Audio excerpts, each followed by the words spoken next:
संसदीय पदाधिकारी, संसदीय दल र संसदमा प्रतिपक्षको भूमिका। संसदीय दल संसदमा रहेका राजनीतिक दलका सांसदहरूको समूहलाई के भन्छन्? संसदीय दल भन्छन्, जुन निर्वाचित भएर आएका हुन्छन्। राजनीतिक दलका सांसदहरूको समूहलाई संसदीय दल भनिन्छ। संसदीय दलको अवधारणा बेलायतबाट प्रारम्भ भएको हो। नेपालमा विक्रम सम्वत 2039 सालको संसदीय निर्वाचन पश्चात संसदमा सर्वप्रथम संसदीय दल गठन भएको इतिहास छ। राजनीतिक दल सम्बन्धी ऐन 2073 का अनुसार संसदीय संसद र प्रदेश सभाको निर्वाचनमा कम्तीमा 2 स्थानमा निर्वाचित हुने सफा राजनीतिक दलले संसदीय र प्रदेश संसदीय दल गठन गर्न सक्ने व्यवस्था छ। कम्तीमा पनि 2 स्थानबाट निर्वाचित हुनुपर्छ। त्यस्ताले मात्र संसदीय दल गठन गर्न सक्छन् गर्ने व्यवस्था छ। सम्बन्धित राजनीतिक दलको तर्फबाट निर्वाचित सांसदहरू स्वतः त्यस्तो राजनीतिक दलको संसदीय सदस्य बन्छन्। निर्वाचित हुन्छन् त्यो स्वतः के भइहाल्छन्? राजनीतिक दलको संसदीय दलको सदस्य हुन्छन्। संसदको निर्वाचनमा विभिन्न राजनीतिक दलहरूको संयुक्त रूपमा कुनै नयाँ निर्वाचन चिन्हले भाग लिएकोमा त्यस्ता दलहरूको तर्फबाट एउटा मात्र संसदीय दल गठन गर्न सक्ने र उक्त संसदीय दलको नामले सोही संसदीय दलको निर्णय बमोजिम हुने व्यवस्था छ। अब संसदीय दलको भूमिका के छ? संसदीय दलको भूमिका हेर्ने हो भने भूमिका तथा कार्यहरू हेर्ने हो भने के गर्छ? अहिले प्रतिनिधि सभामा बहुमत जुटाई सरकार गठन गर्ने। यिनीहरूको काम के हुन्छ रे? उसको भूमिका के हुन्छ? संसदीय दलको प्रतिनिधि सभामा बहुमत जुटाई सरकार गठन गर्ने, आफ्नो पार्टीको नीति, घोषणा पत्र र चुनावी प्रतिबद्धता अनुरूप संसदमा के रहनुपर्ने? क्रियाशील रहनु, कानुन निर्माणमा निरन्तर सक्रिय रहनु, संसदमा प्रभावकारी प्रस्तुतिका लागि आवश्यक रणनीति तय गर्ने, राष्ट्र जनताका समस्याबारे सदनमा आवाज उठाई समाधानको प्रयास गर्ने। अर्को भूमिका भनेको संसदीय दलका सदस्यहरूलाई अनुशासन कायम गर्न लगाउने। संसदीय दलका नेता लगायतका पदाधिकारीहरूको के गर्ने? चयन गर्ने। संसदीय दलको नेता लगायतका पदाधिकारीहरूको के गर्ने? चयन गर्ने। यी विभिन्न कामहरूमा यिनीहरूको भूमिका रहेको देखिन्छ।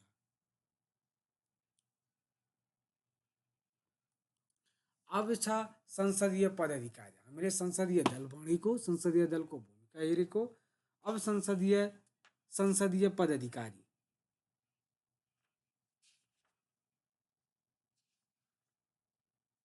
संसदीय पदाधिकारी, संसदीय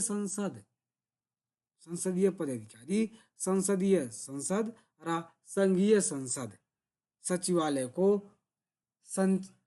सचिवालयको सञ्चालन र व्यवस्थापनमा नेतृत्वदायी भूमिका रहेका उच्च पदस्थ व्यक्तिहरूलाई संसदीय पदाधिकारी भनिन्छ। संसदीय पदाधिकारी भनेको के रे? संघीय संसद र संघीय संसद सचिवालयको सञ्चालन र व्यवस्थापनमा जुन नेतृत्वदायी भूमिकामा रहेका उच्च पदस्थमा बसेका कर्मचारीहरू अथवा व्यक्तिहरू हुन्छन्, त्यसलाई हामी संसदीय पदाधिकारी भन्छौँ। संघीय संसद र सचिवालयका लागि आवश्यक नीति निर्धारण गर्ने, रेखदेख गर्ने, सामान्य निर्देशन र नियन्त्रणमा यिनीहरूको महत्त्वपूर्ण भूमिका रहेको हुन्छ। अब संसदीय संसदका पदाधिकारीहरूको पारिश्रमिक र सुविधा निर्धारण ऐन 2073 को अनुसार हेर्ने हो भने संसदीय पदाधिकारी भित्र कुन कुन व्यक्तिहरू पर्दछन्? पहिला पर्छन् प्रतिनिधि सभाका सभामुख र उपसभामुख, त्यसै गरी राष्ट्रिय सभाको अध्यक्ष र उपाध्यक्ष, संसदीय दलको नेता र उपनेता, मुख्य सचेतक, प्रमुख सचेतक, अर्को विपक्षी दलको नेता, संघीय संसदको महासचिव र सचिवहरू, संसदीय समितिका सभापतिहरू। प्रतिनिधि सभा तथा नियमावली 2069ले संसदीय पदाधिकारीबाट महासचिव र सचिवहरूलाई हटाएको पाइन्छ। 79ले के गर्यो? सचिव र महासचिवलाई हटाएको पाइन्छ। यी संसदीय पदाधिकारीहरू सभामुख र उपसभामुख, राज्यसभाको अध्यक्ष, उपाध्यक्ष, संसदीय दलको नेता, उपनेता, विपक्षी दलको नेता, प्रमुख सचेतक, मुख्य सचेतक, प्रमुख सचेतक, सचेतक, संसदीय समितिका पदाधिकारी। त्यसै गरी सभामुख हामी परिचय हेर्छौँ। यसो सभामुखकोलाई भन्छन् प्रतिनिधि सभाको अध्यक्षता गर्ने व्यक्तिलाई के भन्छौँ हामी? सभामुख भन्छौँ। अब प्रतिनिधि सभाको जो के अरे अध्यक्षता ग्रहण गर्छ त्यसलाई हामी सभामुख गर्छौँ।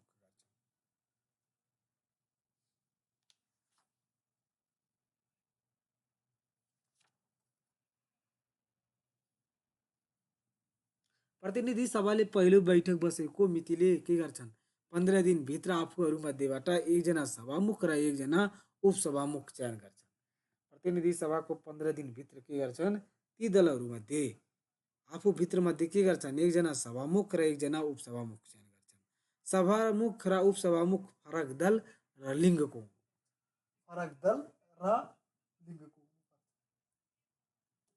सभामुख र उपसभामुख फरक दल र लिङ्गको हुनुपर्छ। सभामुखको भूमिका के हुन्छ त? सभाको अध्यक्षता गरी सफलतापूर्वक सञ्चालन गर्ने। सभाको के गर्ने? अध्यक्षता ग्रहण गर्छन् र सभालाई सफलतापूर्वक सञ्चालन गर्दछन्। सभाको बैठकमा निष्पक्ष र तटस्थ भूमिका निर्वाह गर्नुपर्ने। संसदका परिसरमा शान्ति र सुव्यवस्था कायम गर्ने। यहाँ सभामुखको भूमिका हुन्छ।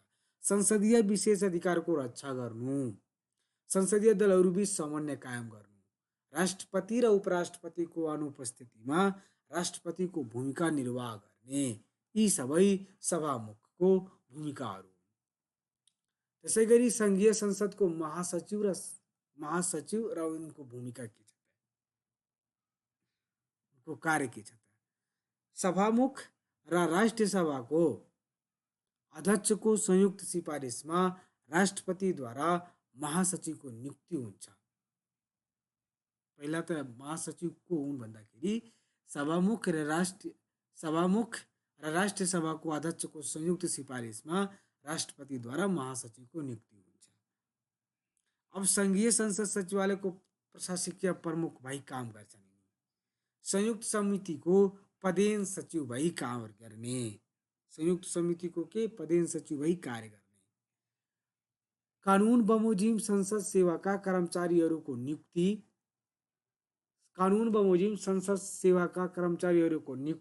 बढुवा, अवकाश, सजाय लगायतका कार्य गर्ने।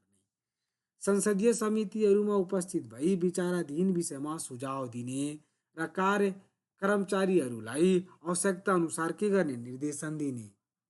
संसदीय समितिहरूमा उपस्थित भई विचाराधीन विषयमा के गर्ने? सुझाव दिने र कर्मचारीहरूलाई आवश्यकता अनुसार निर्देशन दिने। आफू समक्ष प्राप्त प्रस्ताव सभामुख अथवा अध्यक्ष समक्ष पेश गरी निर्देशन अनुसार कार्य गर्ने। यी संघीय संसदका महासचिवको भूमिका थियो। अब संसदमा संसदमा प्रतिपक्ष को हुन्छ त? संसदमा रहेका सरकार बाहिरका दलहरूलाई संसदमा प्रतिपक्ष भनिन्छ। जुन सरकारमा रहँदैनन् उहाँहरूलाई के भन्छौँ हामी? प्रतिपक्ष भन्छौँ। जहिले सरकारमा नरहे तापनि सरकार गठनमा समर्थन गर्ने दलहरू प्रतिपक्ष होइनन्। सरकारमा नरहे तापनि सरकार गठनमा समर्थन गर्ने दलहरू प्रतिपक्ष होइनन्। सरकारमा नरहे पनि तर सरकारलाई के गर्ने? समर्थन गर्नेहरू प्रतिपक्षमा बस्दैन। सरकारको विरोधमा जुन हुन्छन्, जुन सरकारलाई समर्थन गरेका हुँदैनन् त्यसलाई हामी के भन्छौँ? प्रतिपक्ष भन्छौँ। जस्तै नेपालमा हेर्ने हो भने अहिले एमाले र काङ्ग्रेसको अरू जुन पार्टीहरू छन् ती विपक्षमा छन्। इन्डियालाई हेर्ने हो भने एनडीए गठबन्धन सरकारमा छ, समर्थनमा छन्, तिनीहरूलाई के गर्छन्? त्यसले के अरे सरकार भन्छन् भने प्रतिपक्षमा काङ्ग्रेस, दुनियाँदारी, केजरीवाल सबै कुरा छन्, तिनीहरू प्रतिपक्ष भन्छन्। नेपालमा सङ्घीय संसदमा प्रतिपक्षका अवधारणा बेलायतबाट परम भएको मानिन्छ। संसदमा पनि के अरे प्रतिपक्षको अवधारणा कहाँबाट? बेलायतबाट भएको मानिन्छ। नेपालमा सङ्घीय संसदका पदाधिकारीहरूको प्राथमिक र सुविधा निर्धारणा ऐन 2072 अनुसार संसदमा प्रतिपक्ष दलको नेता देहाय बमोजिम चयन हुने व्यवस्था छ। कसरी चयन हुन्छन्? सरकार गठन गर्ने वा सरकार गठनमा समर्थन गर्ने दल बाहेकका संसदमा रहेको कम्तीमा 10% वा सोभन्दा बढी सिट हासिल गर्ने सबैभन्दा ठुलो दलको संसदीय दलको नेता विपक्ष दलको के भन्छ? नेता बन्ने। 10% भनिन्छ। 10% वा सोभन्दा बढी बराबर सिट भएका एकभन्दा बढी दल भएमा आपसी सहमतिमा कुनै एक दलको विपक्षी दलको नेता छान्ने। 10% भन्दा बढी सिट छ र तिनीहरूको सबै इक्वल छ भने आपसी सहमतिमा के गर्छन्? कुनै एक दलको विपक्षी दलको नेता बन्छन्। सहमति नभएमा प्रतिपक्षमा रहेका दलका बहुसङ्ख्यक संसदले लिखित मन्जुरी गरिदिएको दलले नेता छान्ने। लिखित मन्जुरी नभएमा वा 10%सम्म पनि सिट भएको दल नभएमा सभामुख अध्यक्षले लिखित मन्जुरी दिएको दलले नेता चयन गर्ने। यी संसदमा प्रतिपक्ष हुन्छन्। अब संसदमा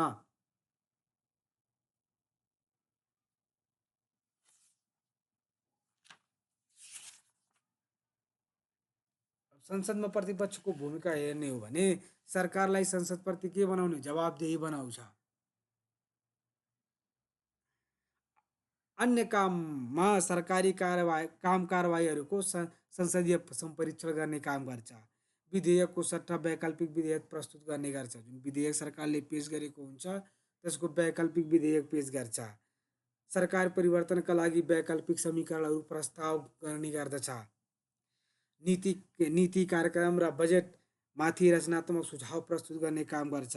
रचनात्मक ढङ्गले सरकारको आलोचना पनि गर्छ। अहिले नयाँ छाया सरकारका रूपमा विषयगत कार्यमा पृष्ठपोषण गर्ने काम गर्छ। जल्दा बल्दा सवालहरूको वकालत गर्ने काम गर्छ। राष्ट्रिय स्वाभिमान र विकासमा निरन्तर सक्रियता कायम गर्ने काम गर्छ।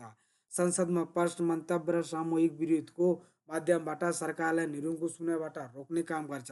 स्रोत साधन विनियोजनमा सामाजिक न्याय, प्रादेशिक सन्तुलन र स्थान विशेषको प्राथमिकताको पृष्ठपोषण गर्ने कार्य गर्छ। यी सबै विभिन्न कामहरू के अरे संसदमा विपक्षी दलको संसदमा प्रतिपक्षको काम हुन्छ। अब राजनीतिक दल र संसदीय दलहरू बीच के भिन्नता छ? भिन्नता हेर्थ्यौँ समग्रमा। राजनीतिक दल, संसदीय दल। राजनीतिक दल भनेको समान राजनीतिक विचारधारा, दर्शन र कार्यक्रमप्रति प्रतिबद्ध व्यक्तिहरूको समूहलाई राजनीतिक दल भनिन्छ भने संसदमा जुन प्रतिनिधित्व गर्ने राजनीतिक दलका संसदहरूको समूहलाई के भन्छौँ? हामी संसदीय दल भन्छौँ। निर्वाचित भएर आएका हुन्छन् उहाँहरूलाई हामी संसदीय दल भन्छौँ भने सबै राजनीतिक दलका संसदीय दल नहुन पनि सक्दछन्। सबै राजनीतिक दलका संसदीय दल नहुन पनि सक्छन् किनकि कम्तीमा पनि 2टा स्थानबाट निर्वाचित हुनुपर्छ। सबै संसदीय दलका आफू संलग्न राजनीतिक दल हुन्छन्। राष्ट्रिय राजनीतिक दलका कार्यालयहरू सामान्यतः मुलुकभर रहन्छन् भने संसदीय दलको कार्यालय संसदमा एउटै रहन्छ। अर्को भिन्नता हेर्ने हो भने राजनीतिक दलको कार्यस्थापना र सोको सञ्चालनको आवश्यक व्यवस्था राजनीतिक दल स्वयंले गर्छन् भने संसदीय दलको कार्यालय स्थापना र सोको सञ्चालनका लागि आवश्यक व्यवस्था सङ्घीय संसद सचिवालय र प्रदेश सभा सचिवालयले गर्दछन्। राजनीतिक दलको नियमनकारी निकाय रेगुलेटरी बडीको रूपमा निर्वाचन आयोग रहेको हुन्छ। संसदीय दलको नियमनकारी संसदीय दलको नेता एवं सम्बन्धित राजनीतिक दलले नै गर्दछ। राजनीतिक दल अविच्छिन्न उत्तराधिकारवाला सङ्गठित संस्थाको रूपमा रहेको हुन्छ भने संसदीय दलको अस्तित्व निर्वाचनमा राजनीतिक दलको सहभागिता र सफलतामा निर्भर रहन्छ। यी राजनीतिक दल र संसदीय दलहरू बीच भिन्नता छ। आज हामीले पढेको संसदीय पदाधिकारी, संसदीय दल र संसदमा प्रतिपक्षको भूमिका के हो?